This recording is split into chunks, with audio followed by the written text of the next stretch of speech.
Inilah detik-detik kebakaran hebat yang terjadi di wilayah Bungawaru, Kelurahan Tengah, Kecamatan Teluk Mutiara, Kabupaten Alor, NTT. Api dengan cepat membakar dua bangunan yang merupakan sebuah warung makan dan kios kelontong yang berada persis di Jalan Protokol Kota Kalabahi. Kebakaran diduga berasal dari warung makan yang kemudian menjalar ke bangunan lain. Peristiwa ini mengakibatkan pemilik kios kelontong yang merupakan ibu hamil dan dua orang anaknya meninggal akibat terjebak di dalam bangunan yang terbakar. Oke, sampai detik ini kita tidak apa-apa jalan, tinggal badan di badan saja. Oke, apa keluarga atau tetangga sebelah ini ada yang punya kios supermarket, anggap saja supermarket sudah itu. Supermarket ya Bapak, berarti Bapak punya warung makan terbakar ya, dengan supermarket. Berarti diperkirakan korban jiwanya berapa Bapak? Perkiraan itu ada anak 2 sampai ibu masih hamil. Oh, ibunya. Peristiwa kebakaran ini tengah ditangani polisi. Polisi juga melakukan olah TKP untuk menyelidiki penyebab pasti kebakaran. Dari Alor, Nusa Tenggara Timur, Dani Manu, iNews melaporkan.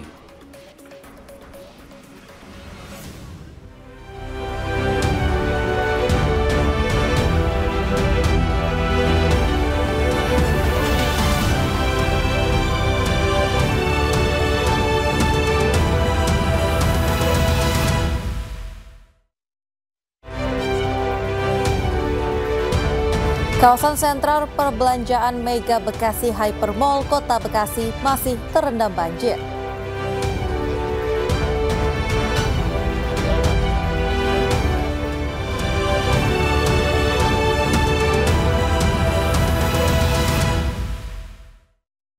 Pingsan ini, astagfirullah. Ini yang Seorang ibu rumah tangga pingsan dan warga lainnya histeris mengiringi aksi penolakan penggusuran tempat tinggal di Kebon Sayur Kapuk Cengkareng, Jakarta Barat.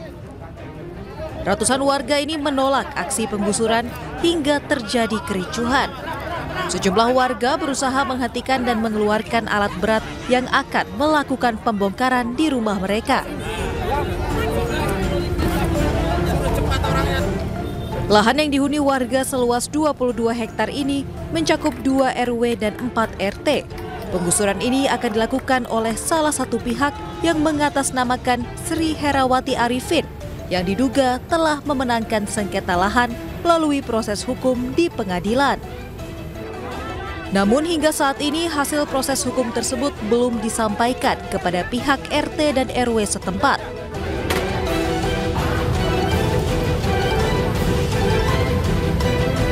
Kan ada hubungannya dengan bongkar-membongkar rumah warga. Nah, menurut versi mereka itu tuh memang belum ada suatu kesepakatan atau diskusi, ya, belum ada kesepakatan diskusi sehingga terjadi seperti itu. Bahkan juga belum berbicara atau berdiskusi dengan para pengurus lingkungan termasuk RT.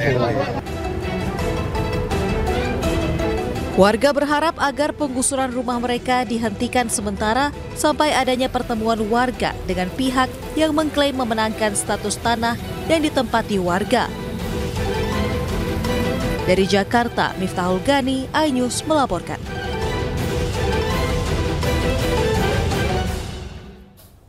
Kericuhan terjadi saat aksi unjuk rasa menuntut lahan plasma di Simalungun, Sumatera Utara. Pengunjuk rasa terlibat saling dorong dengan pihak pengamanan.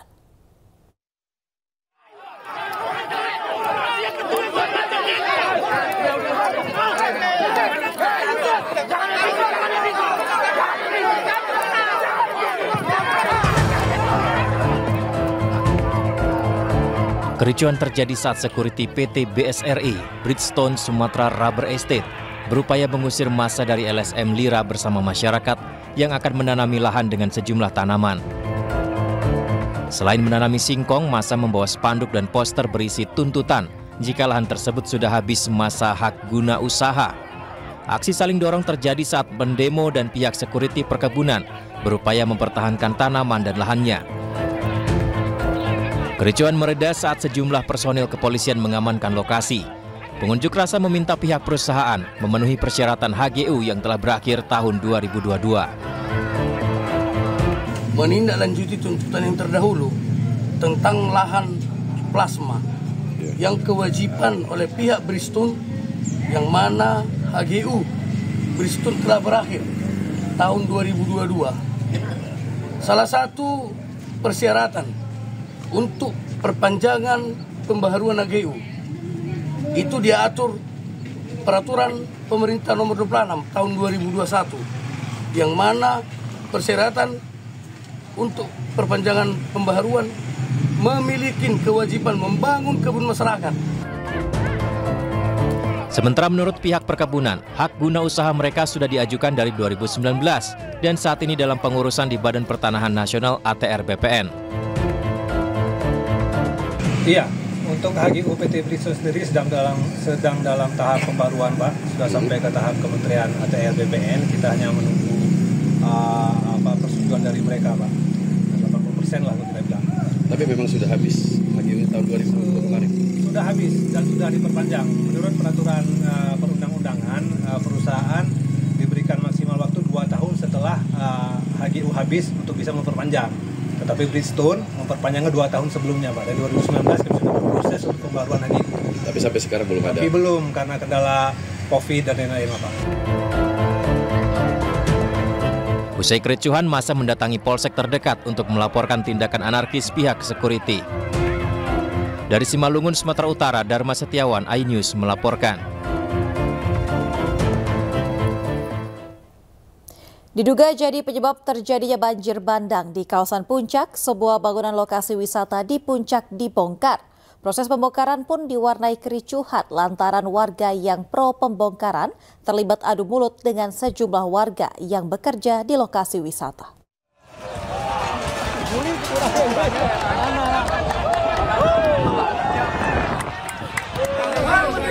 Kericuan terjadi di kawasan wisata milik Badan Usaha Milik Daerah BUMD Provinsi Jawa Barat yang berada di kawasan wisata Puncak Cisarua Bogor. Kericuan terjadi lantaran warga yang mendukung pembongkaran terlibat adu mulut dengan warga lain yang bekerja di lokasi wisata dan menolak adanya pembongkaran. Menurut warga, Gubernur Jawa Barat Deddy Mulyadi telah meminta jajarannya untuk melakukan pembongkaran pada Kamis pagi. Namun sejumlah petugas Satpol PP Jawa Barat dan Pol PP Kabupaten Bogor tak kunjung melakukan pembongkaran lantaran adanya penolakan dari sejumlah warga yang bekerja di lokasi wisata yang akan dibongkar. Kali Bapak ada situasi yang seperti ini selalu sidak, baik ke gunung, baik ke lautan, Bapak hebat nomor top nomor 1. Tapi pada pelaksanaannya di wilayah-wilayah ini, Bapak hanya menginstruksikan kepada kepala daerah. Kepala daerahnya cara remeh ngajar dogoe, diem saja gitu bahasa Indonesia nama. Sebelumnya Deddy Mulyadi selaku Gubernur Jawa Barat pada Kamis pagi mendatangi kawasan Gunung Mas Puncak sekaligus memastikan kondisi kawasan wisata Puncak pasca banjir. Dalam video yang diunggahnya, Deddy Mulyadi memastikan tidak ada tebang pilih meski bangunan milik BUMD. Ini kita lagi di areal rekreasi apa sih namanya? Rekreasi Ibis ya, dikelola oleh BUMD Provinsi Jawa Barat, PT Jaswita. Ya. Dibongkar sendiri, perintah saya bongkar mulai hari ini. Ya, bantu Pak Wakil Bupati, pimpinan DPRD Bogor, Pak Bupati juga sudah bantu Pak Bupati, untuk dukung Pak Gubernur. Dukung, kita bongkar karena ini menimbulkan problem bagi lingkungan dan saya tidak segan-segan walaupun ini adalah PT-nya, PT BUMD Provinsi Jawa Barat untuk memberikan contoh pada siapapun bahwa yang melanggar ya harus ditindak. Diketahui bangunan seluas 21 hektar milik BUMD menurut perizinannya hanya 2.800 meter yang akan dikelola. Namun hingga hari ini justru sudah 15.000 meter, artinya perizinan tidak sesuai. Hingga membuat Deddy Mulyadi geram dan meminta jajarannya untuk membongkar bangunan yang bermasalah. Dari Bogor, Jawa Barat, Wildan Hidayat, iNews melaporkan.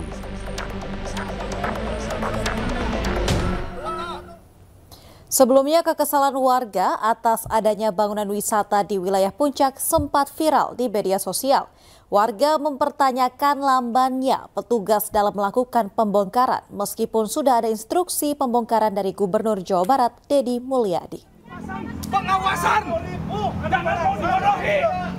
Inilah video amatir sejumlah warga yang emosi kepada sejumlah petugas Satpol PP.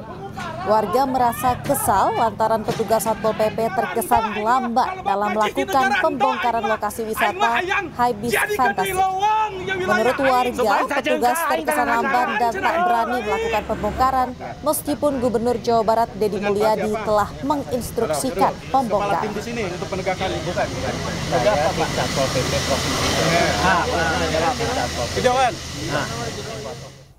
Hujan deras disertai angin kencang melanda kawasan Bogor, Jawa Barat.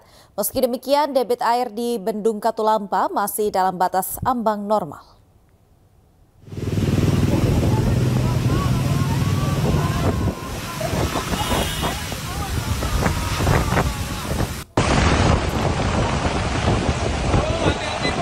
Hujan deras disertai angin kencang melanda sejumlah lokasi di kawasan Kota Bogor, Jawa Barat pada Kamis sore. Sejumlah warga pun berlindung. Berdasarkan informasi, angin kencang juga menyebabkan pohon tumbang di sejumlah titik di Kota Bogor. Meski demikian, ketinggian debit air di Bendung Katulampa masih normal.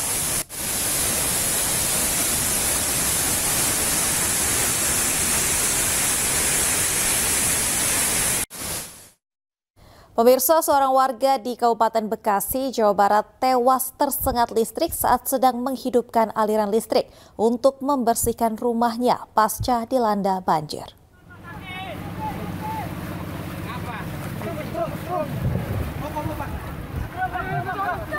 Warga perumahan Sahara, Desa Satria Jaya, Kecamatan Tambun Utara, Kabupaten Bekasi, Jawa Barat dievakuasi dengan menggunakan perahu karet oleh tim SAR gabungan usai tersengat aliran listrik.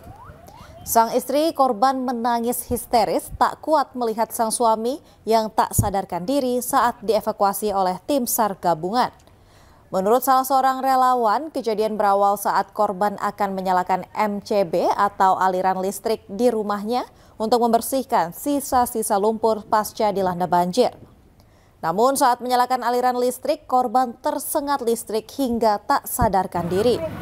Meski sempat dilarikan ke puskesmas terdekat, namun sayang nyawa korban tidak dapat tertolong.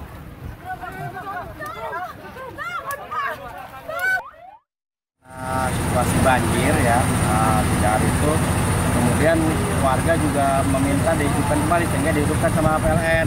Nah dari situ warga bersemas-semas bersih rumah karena memang banjir sudah mulai surut. Namun ketika si Sian ini korban kesetrum ini sudah diperingatkan sama tetangganya jangan dihidupkan dulu NCB karena dia ingin nyedot air, dihidupkanlah NCB sehingga terjadi. Pemirsa, 2 hari pasca banjir di kawasan sentral perbelanjaan Mega Bekasi Hypermall Kota Bekasi, intensitas air mulai menyurut hingga 30 cm. Dan berikut laporan Henry Aprila dan juga juru kamera Ade Supriyatna. Banjir yang terjadi ataupun banjir yang mengepung kawasan Jabodetabek ini juga terjadi di kawasan Kota Bekasi. Salah satunya adalah di sentral pembelanjaan yang berada di Mega Bekasi Hypermall, di mana banjir terjadi untuk saat ini. Ini sudah masuk di hari kedua. Kalau kami lihat sejak tadi siang sampai dengan sore hari, intensitas air yang sebelumnya mencapai 1 cm, maksud kami 1 meter, ini untuk saat ini memang sudah cukup menyurut.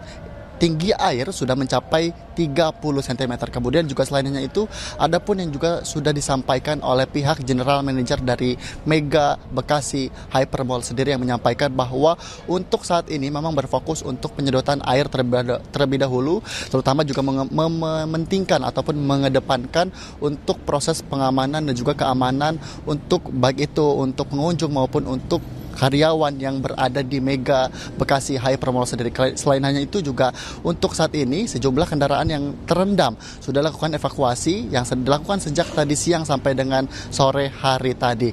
Ini untuk kendaraan yang sudah diangkut. Kalau di luar area parkir ataupun outdoor parkir di area Mega Bekasi Hypermall sendiri, ini sebelumnya ada 8 kendaraan, untuk saat ini sudah tinggal tersisa 3 kendaraan lagi. Kemudian juga selainnya itu untuk di lantai JF ini sedang dilakukan proses evakuasi. Para dagangan ataupun barang-barang yang masih bisa diselamatkan akan terus dilakukan proses evakuasi, yang tentunya pihak General Manager sendiri akan menyampaikan untuk terkait dengan kerugian akan terus dilakukan komunikasi. Namun untuk saat ini masih berfokus pada proses penyedotan ataupun pembersihan area di kawasan Mega Bekasi Hypermall sendiri. Tentunya proses pembersihan sendiri ini akan terus dilakukan sampai dengan nantinya pihak mall sendiri menyampaikan untuk prosesnya ataupun operasional dari Mega Bekasi Hypermall sendiri ini akan dilakukan penutupan selama 1 pekan lamanya. Dari Kota Bekasi, Hendri Afrila dengan juru kamera Ade Supriyatna melaporkan. Pemirsa, meski banjir telah surut, warga Pondok Gede Permai Bekasi masih bertahan di posko pengungsian. Alat berat dan juga sejumlah truk akan dikerahkan untuk membantu warga membersihkan puing sisa banjir dari rumah masing-masing.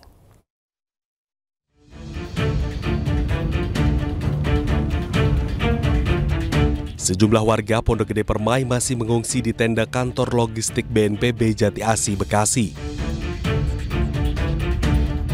Sebagian warga beristirahat di tenda, sebagian lainnya pergi ke rumah mereka untuk membersihkan lumpur sisa banjir di rumah mereka. Namun, proses pembersihan tidak berjalan mulus lantaran minimnya alat pembersih dan air hingga listrik yang mati. Untuk itu, Kementerian Dalam Negeri berkoordinasi dengan pemerintah Provinsi Jakarta untuk membantu warga membersihkan sisa banjir. Wakil Menteri Dalam Negeri telah berkoordinasi untuk mengirimkan alat berat dan truk untuk mengangkut puing sisa banjir di Pondok Gede Permai. Kita akan bantu pemerintah Kota Bekasi untuk melakukan pembersihan. Tadi kami keliling melihat masih banyak rongsokan sampah yang menumpuk ya, ada tempat tidur, lemari dan lain-lain. Warga itu nggak mampu dan pemerintah Kota Bekasi juga kapasitas harus dibantu. Ya, kami paling tidak sudah mengupayakan. Tadi saya telepon langsung Mas Pramono Anung Gubernur Jakarta yang akan mengirim truk sampah bala bantuan begitu ya. Termasuk tenaganya, tenaga yang bersih-bersih itu akan kita bantu juga. Banjir yang terjadi di sejumlah wilayah menjadi perhatian Presiden Prabowo Subianto. Untuk itu, Kementerian Dalam Negeri akan berkoordinasi dengan seluruh pihak untuk membantu meringankan beban warga terdampak banjir. Dari Bekasi, Jawa Barat, Syahreza Zanski, Rizky Yulianto, Oki Mahendra, iNews melaporkan. Ratusan rumah di Desa Kalangligar, Kabupaten Karawang, Jawa Barat masih terendam banjir dengan ketinggian 1,5 meter. Sejumlah warga pun masih harus mengungsi di hari ketiga bencana banjir yang melanda wilayah ini.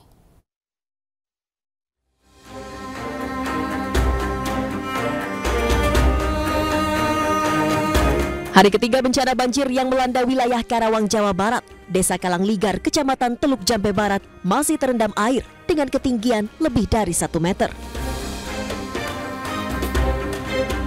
Banjir di wilayah ini masih menggenangi 7 RT dengan ketinggian air 1,5 meter. Debit air tercatat sudah surut dari ketinggian banjir sebelumnya yang mencapai 2 meter hingga 3 meter lebih. Tingginya banjir di wilayah ini menyebabkan sejumlah rumah warga terendam banjir hingga ke bagian atap rumah. Akibatnya sejumlah warga masih banyak yang mengungsi di jalanan dan berjalan kaki ke wilayah yang lebih tinggi.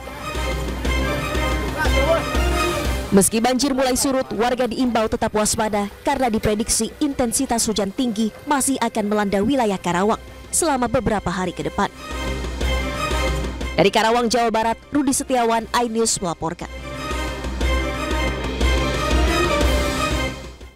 Puluhan sepeda motor ojek online di Kendari, Sulawesi Tenggara mengalami mogok mesin usai mengisi bahan bakar subsidi. iNews Malam akan segera kembali. Dia isi Pertalite, mogok semuanya.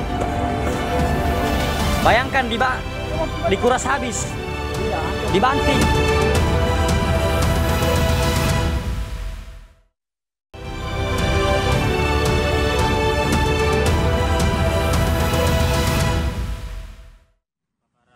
Warung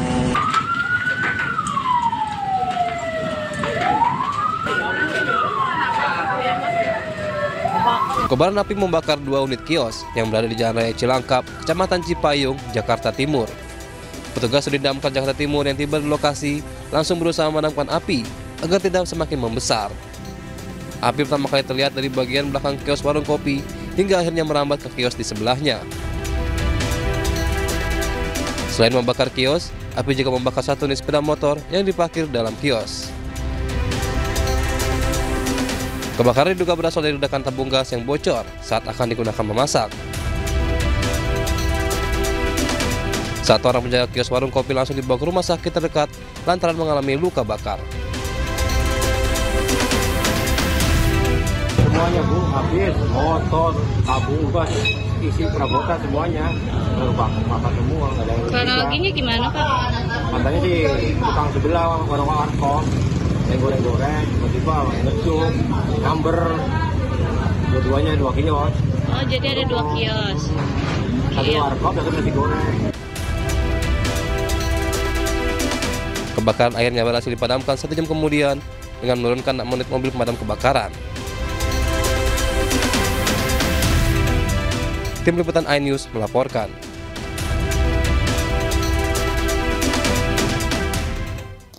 Puluhan sepeda motor ojek online di Kendari, Sulawesi Tenggara mengalami mogok mesin usai mengisi bahan bakar subsidi. Para ojol terpaksa menguras tangki dan menyimpan sisa BBM sebagai bukti untuk membuat laporan.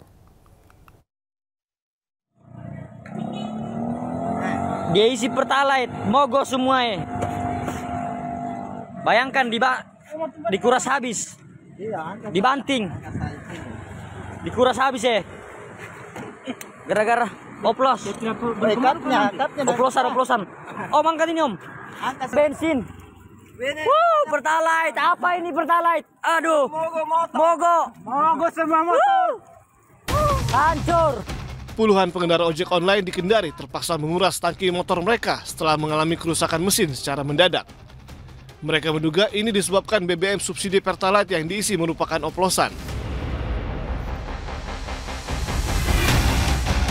Awalnya motor mereka mendadak mogok tak lama setelah mengisi BBM di SPBU.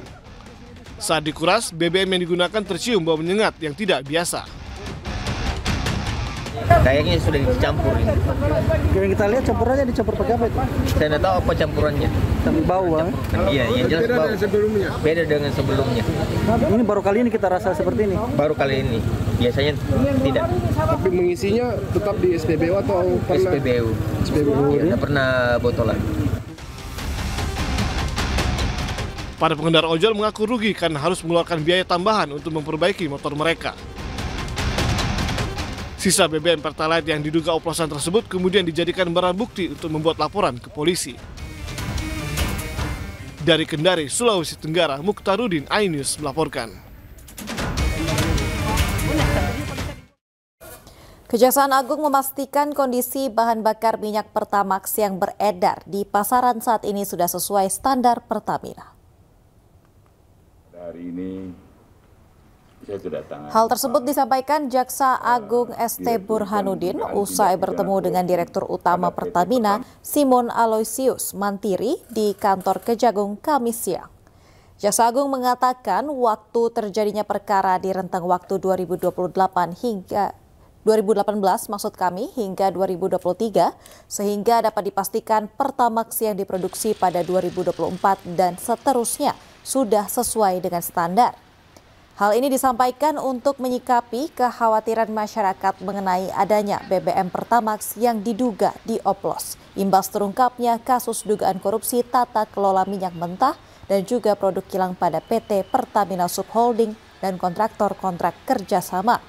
Sementara pihak Pertamina menyebut pihaknya juga melakukan uji rutin produknya setiap tahun yang bekerja sama lama dengan Lemigas.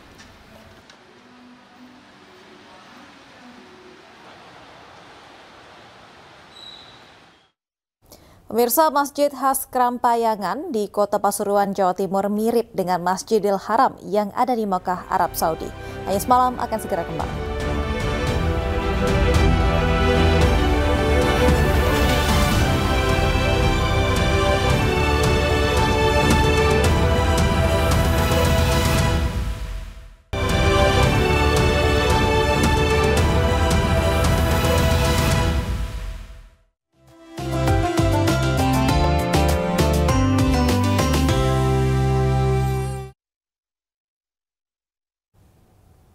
Anda kembali di Ayah Semalam, pemirsa. Masjid khas Krampayangan di Kota Pasuruan, Jawa Timur mirip dengan Masjidil Haram yang ada di Mekah, Arab Saudi. Dilengkapi dengan miniatur Ka'bah di tengah masjid yang menjadi pengobat rindu dengan suasana Masjidil Haram, dan berikut liputannya untuk Anda.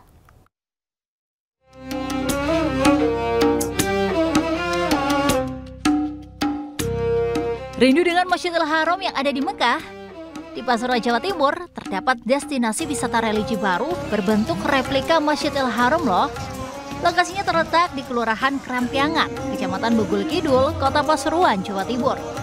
Bangunan masjid yang mirip dengan Masjidil Haram ini diberi nama dengan Masjid khas Krampayangan. Selain bentuknya yang sangat mirip dengan Masjidil Haram, masjid ini juga dilengkapi dengan miniatur Ka'bah dengan ornamen mirip dengan Masjidil Haram di Tanah Suci Mekah. Memiliki luas mencapai ribuan meter di tengah hamparan sawah, ditambah dengan hawa yang sejuk dan memiliki air yang super jernih, menjadi daya tarik para jemaah untuk berkunjung. Selain tempat ibadah, masjid ini juga sebagai sarana edukasi dan wisata terkait manasik haji dan umroh. Ini baru Pak, ini Pak? Iya, masih baru. Ini warga sini senang apa enggak ada miniatur Ka'bah di sini? Senang banget, karena ya salah satunya di masjid juga ada ikon khusus berarti yang menunjukkan Pasuruan. Berarti kalau saya jauh ke Mekah, berarti di sini ada cukup. Simulasi. Oke, siap. Dengan hadirnya Masjid khas Krampayangan ini diharapkan dapat menambah daya tarik wisata religi di Kota Pasuruan. Dari Pasuruan, Jawa Timur, Jaka Samudra, Ayus melaporkan.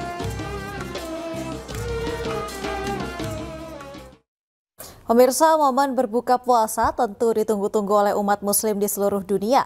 Tak terkecuali di Kairo, Mesir. Momen ini juga dinikmati oleh para warga negara Indonesia yang tinggal di Mesir.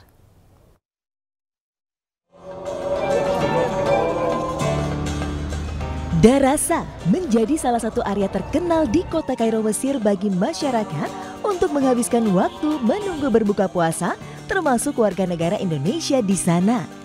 Tak hanya menikmati suasana syahdu, berburu makanan berbuka puasa atau takjil juga menjadi aktivitas yang menyenangkan di lokasi sekitar Masjid Al-Azhar ini.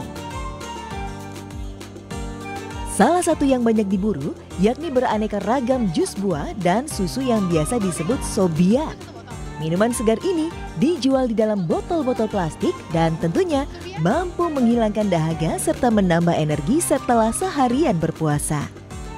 Berbagai aktivitas juga digelar pengurus Masjid Al-Azhar untuk menyiapkan kebutuhan berbuka puasa bagi jemaah masjid. Uniknya, relawannya banyak yang berstatus WNI. Sebelum berbuka puasa, Syekh Masjid Al-Azhar biasanya mengajak jemaah untuk membaca 1 juz Al-Quran setiap hari.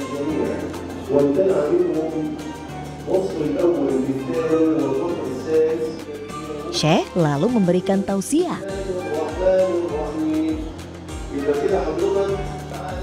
Waktunya berbuka puasa tiba.